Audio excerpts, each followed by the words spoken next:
Good afternoon विद्यार्थी मित्र हो. आज पुन्हा आपण आंतरराष्ट्रीय अर्थशास्त्र या विषयाच्या अभ्यासक्रमावर आधारित काही बहुपर्यायी प्रश्न,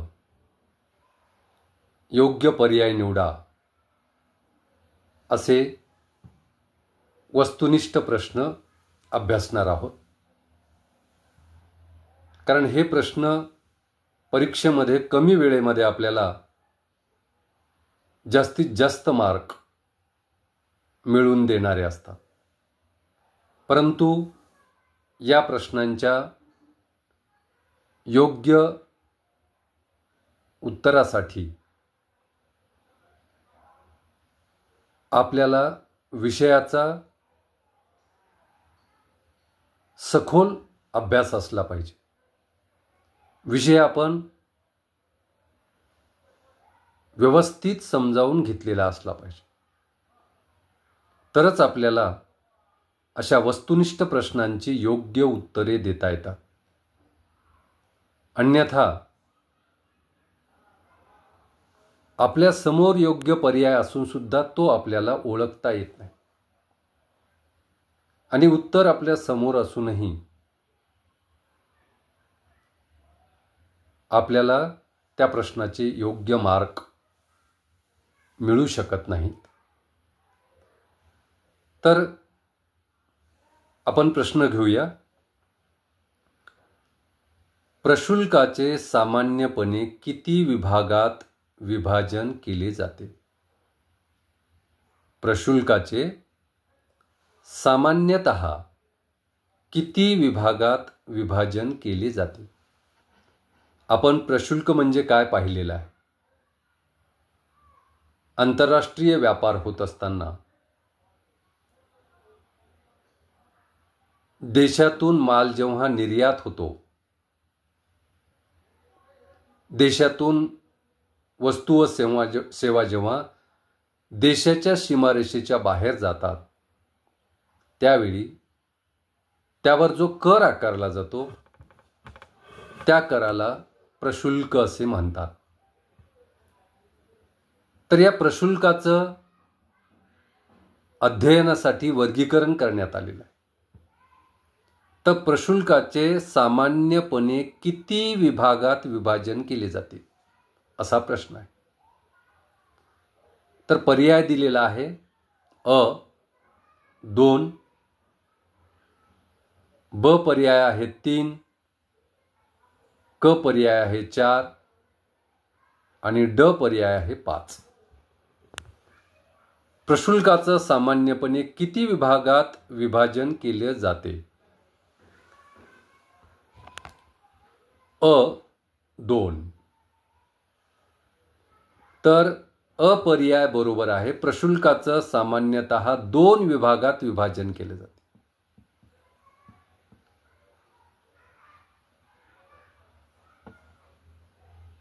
त्यामुळं अ पर्याय बरोबर आहे. ब पर्याय आहे 3. तर हा पर्याय अयोग्य आहे. क पर्याय होता 4, हाही पर्याय अयोग्य आहे. आणि ड 5 हाही पर्याय अयोग्य आहे. तर प्रशुल्काचं सामान्यतः 2 विभागात विभाजन केलं जाते. त्यामुळे अपर्याय हा योग्य पर्याय आहे. त्यानंतर पुढचा आपण महत्त्वाचा एक प्रश्न घेऊया. निरपेक्ष लाभ सिद्धांत कोणी मांडला? आपण आंतरराष्ट्रीय व्यापाराचे सिद्धांत अभ्यासले. तर आंतरराष्ट्रीय व्यापाराच्या सिद्धांतामध्ये जो पहिला आपण सिद्धांत पाहिला होता तो होता निरपेक्ष लाभ सिद्धांत. आणि निरपेक्ष लाभ सिद्धांत कोणी मांडला हा प्रश्न या ठिकाणी आपल्याला विचारलेला आहे. याचं आपल्याला निश्चित असलेलं उत्तर द्यायचं, योग्य उत्तर द्यायचं. योग्य पर्याय खाली 4 दिलेल्या पर्यायामध्ये योग्य पर्याय आपल्याला निवडायचा आहे. तर निरपेक्ष लाभ सिद्धांत कोणी मांडला? पहिला पर्याय आहे ॲडम स्मिथ, ब डॉक्टर मार्शल, क रिकार्डो आणि ड आहे हेक्स्चर ओलिन. पहा, या 4 पर्यायापैकी, या 4 अर्थशास्त्रज्ञांपैकी कोणत्या अर्थशास्त्रज्ञाने निरपेक्ष लाभ सिद्धांत मांडला ते आपल्याला करेक्ट ओळखायचं आहे, बरोबर ओळखायचं आहे. ॲडम स्मिथ, अर्थशास्त्राचे जनक ॲडम स्मिथ. ब डॉक्टर मार्शल. डॉक्टर मार्शल ब हा जो पर्याय आहे तो तर अयोग्यच आहे, कारण डॉक्टर मार्शल यांनी कोणताही आंतरराष्ट्रीय व्यापाराचा सिद्धांत मांडलेला नाही आणि तो आपल्या अभ्यासक्रमात आपण अभ्यासलेला नाही, म्हणून ब पर्याय अयोग्य आहे. आता राहिले क आणि ड. क पर्याय आहे रिकार्डो. रिकार्डोनं आंतरराष्ट्रीय व्यापाराचा सिद्धांत मांडलेला आहे, पण निरपेक्ष लाभ सिद्धांत मांडला का? नाही. रिकार्डोने तुलनात्मक खर्चाचा सिद्धांत मांडला, तुलनात्मक लाभाचा सिद्धांत मांडला. त्यामुळं क पर्याय रिकार्डो हा सुद्धा अयोग्य आहे. त्यानंतर ड पर्याय होता हेक्स्चर ओलिन. तर हेक्स्चर ओलिन यांनी आंतरराष्ट्रीय व्यापाराचा सिद्धांत मांडला आणि तो सिद्धांत आपण अभ्यासला. तर निरपेक्ष लाभ सिद्धांत हेक्स्चर ओलिन यांनी मांडलेला नाही. हेक्स्चर ओलिन यांनी घटक प्रमाण विश्लेषण मांडलं, आंतरराष्ट्रीय व्यापाराचा आधुनिक सिद्धांत मांडला. त्यामुळे ब पर्याय डॉक्टर मार्शल हा अयोग्य आहे. क पर्याय रिकार्डो हा सुद्धा अयोग्य आहे आणि ड पर्याय हेक्स्चर ओलिन हा सुद्धा अयोग्य आहे. मग योग्य पर्याय कोणता आहे? तर ॲडम स्मिथ. कारण ॲडम स्मिथ यांनी निरपेक्ष लाभ सिद्धांत मांडलेला आहे, म्हणून निरपेक्ष लाभ सिद्धांत कोणी मांडला? तर त्याचं योग्य उत्तर, योग्य पर्याय आहे ॲडम स्मिथ. ओके, पुढचा प्रश्न घेऊया. व्यापाराच्या अटी. व्यापाराच्या अटी बरोबर रिकामी जागा दिलेली आहे आणि त्या रिकामी जागेच्या खाली भागाकारामध्ये निर्यातीचे एकूण मूल्य गुणिले 100 असा प्रश्न दिलेला आहे. व्यापाराच्या अटी is equal to dash divided by निर्यातीचे एकूण मूल्य आणि मल्टिप्लाइड बाय 100. तर व्यापार अटीचं सूत्र दिलेलं आहे आणि सूत्रातील एक भाग रिकामा ठेवलेला आहे. त्या रिकाम्या जागेमध्ये त्या ठिकाणी खालीलपैकी योग्य पर्याय आपल्याला निवडायचा आहे. तर पर्याय आहे आयातीचे एकूण मूल्य, पर्याय ब आहे आयातीचे एकूण वजन, क पर्याय आहे निर्यातीचे एकूण मूल्य आणि ड पर्याय आहे वरीलपैकी नाही. तर व्यापाराच्या अटी बरोबर रिकामी जागा भागिले निर्यातीचे एकूण मूल्य गुणिले 100. तर या ठिकाणी योग्य पर्याय आयातीचे एकूण मूल्य हा आहे. कारण व्यापाराच्या अटीबरोबर आयातीचे एकूण मूल्य भागिले निर्यातीचे एकूण मूल्य गुणिले 100 हे व्यापार अटीचं सूत्र आहे. म्हणून पर्याय आयातीचे एकूण मूल्य हे या ठिकाणी योग्य पर्याय आहे. ब पर्याय काय होता? आयातीचे एकूण वजन. आयातीचे एकूण वजन आपण कोणत्याही सूत्रामध्ये घेत नाही. त्यानंतर क होतं निर्यातीचे एकूण वजन. निर्यातीचं एकूण वजन सुद्धा आपण कोणत्याही सूत्रामध्ये घेत नाही. आणि त्यानंतर होतं वरीलपैकी नाही. तर चौथा पर्याय सुद्धा अयोग्य आहे, कारण वरील 3 पैकी एक उत्तर आहे. म्हणून ड पर्याय चुकीचा. क पर्याय निर्यातीचे एकूण वजन हाही चुकीचा. ब पर्याय आयातीचे एकूण वजन हाही चुकीचा. एकच पर्याय बरोबर आहे, तो म्हणजे अ आयातीचे एकूण मूल्य. अशा प्रकारे व्यापाराच्या अटी बरोबर आयातीचे एकूण मूल्य भागिले निर्यातीचे एकूण मूल्य गुणिले 100 हे सूत्र पूर्ण होते. म्हणून अपर्याय आयातीचे एकूण मूल्य हा योग्य पर्याय आहे. पुढचा प्रश्न घेऊया. देशी चलनाचे मूल्य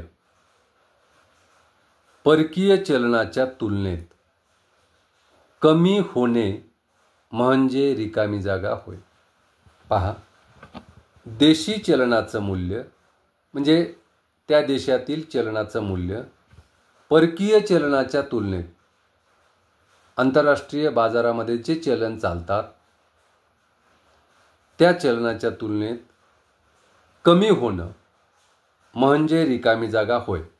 तर देशी चलनाचं मूल्य विदेशी चलनाच्या तुलनेमध्ये कमी झालं तर त्याला काय म्हणतात, तो शब्द या ठिकाणी आपल्याला रिकाम्या जागेमध्ये लिहायचा आहे. अ पर्याय आहे अवमूल्यन. ब पर्याय आहे अतिमूल्यन. क पर्याय आहे अ व ब दोन्ही बरोबर. आणि ड पर्याय आहे अ व ब दोन्ही चूक. तर या 4 पर्यायापैकी कोणता पर्याय योग्य आहे? पुन्हा एकदा प्रश्न आहे का? देशी चलनाचे मूल्य परकीय चलनाच्या तुलनेत कमी होणे म्हणजे रिकामी जागा होय. अ अवमूल्यन. ब अतिमूल्यन. क अ व ब दोन्ही बरोबर. अ व ब दोन्ही बरोबर असू शकत नाही, त्यामुळे क पर्याय हा अयोग्य आहे. ड पर्याय होता अ व ब दोन्ही चूक. दोन्ही चूक नाही. अ आणि ब यापैकी दोन्हीही चूक नाहीत किंवा दोन्हीही बरोबर नाहीत, तर त्यापैकी एक बरोबर आहे. म्हणून क पर्याय अयोग्य आहे. ड पर्याय सुद्धा अयोग्य आहे. राहिला प्रश्न आता अ किंवा ब पैकी कोणतं?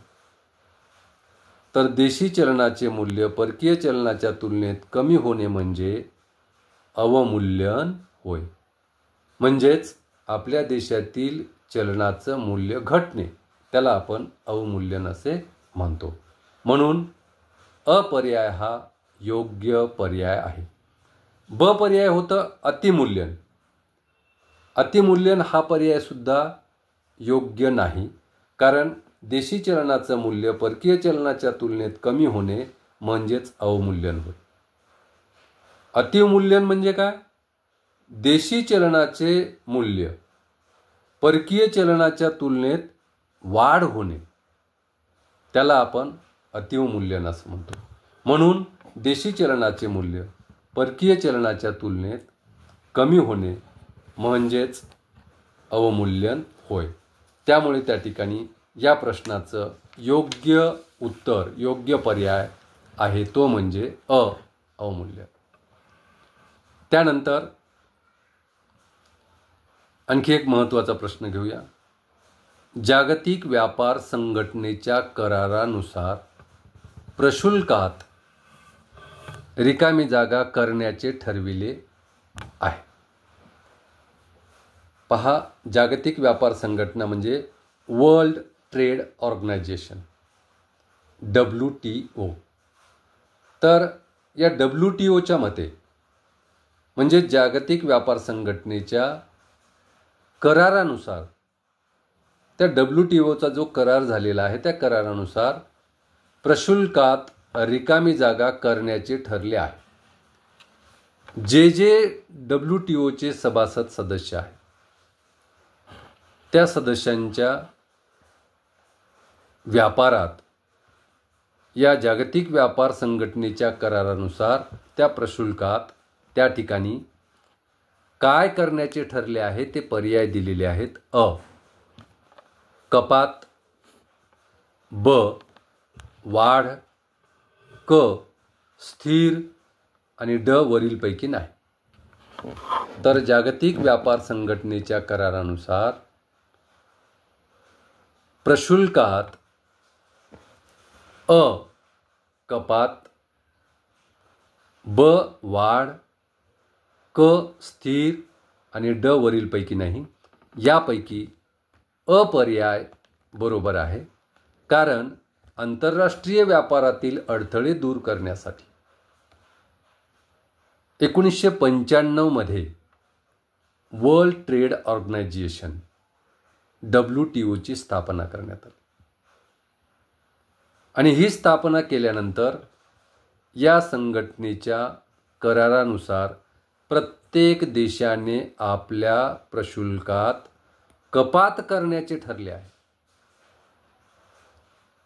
जर आंतरराष्ट्रीय व्यापारावर लागत असलेला कर प्रशुल्क कमी झाले तर आंतरराष्ट्रीय बाजारपेठेमध्ये स्पर्धात्मकता वाढेल. आंतरराष्ट्रीय व्यापारातील प्रशुल्काची अडचण कमी होईल. त्यामुळे जागतिक व्यापार संघटनेच्या करारानुसार प्रशुल्कात कपात करण्याचे ठरले. त्यामुळे अ पर्याय हा योग्य पर्याय आहे. ब पर्याय वाढ करण्याचे ठरले हा चुकीचा आहे. कारण प्रत्येक देश आपल्या प्रशुल्कात वाढ करत होता, त्यामुळे आंतरराष्ट्रीय व्यापारावर मर्यादा येत होत्या. म्हणून ब पर्याय चुकीचा आहे. क पर्याय स्थिर ठेवणे हा सुद्धा चुकीचा आहे आणि वरीलपैकी नाही हा तर चुकीचाच आहे. म्हणून जागतिक व्यापार संघटनेच्या करारानुसार प्रशुल्कामध्ये कपात करण्याचे ठरले आहे. अशा पद्धतीने आपण या ठिकाणी आजच्या तासामध्ये काही योग्य पर्याय निवडा याबाबतचे सराव प्रश्न अभ्यासले. तर या ठिकाणी आपण थांबूया. धन्यवाद.